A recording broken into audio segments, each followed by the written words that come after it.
إلهنا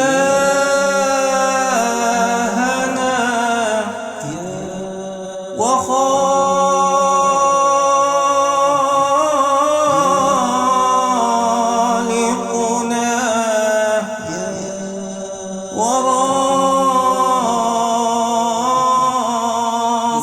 ورازقنا وسيدنا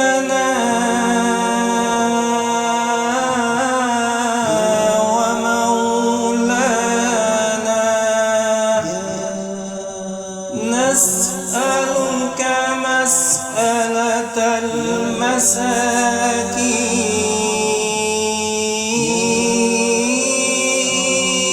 المساكين ونبتهل إليك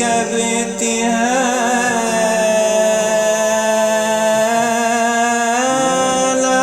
الخاضع المذنب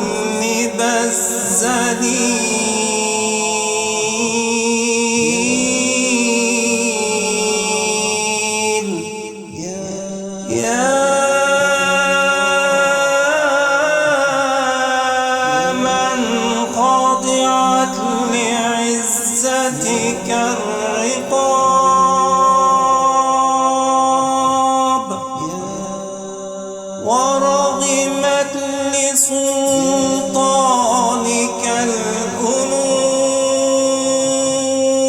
الأنوف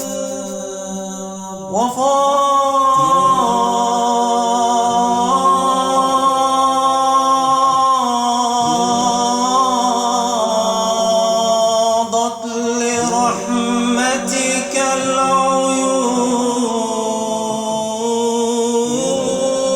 العيون أن تجعلنا من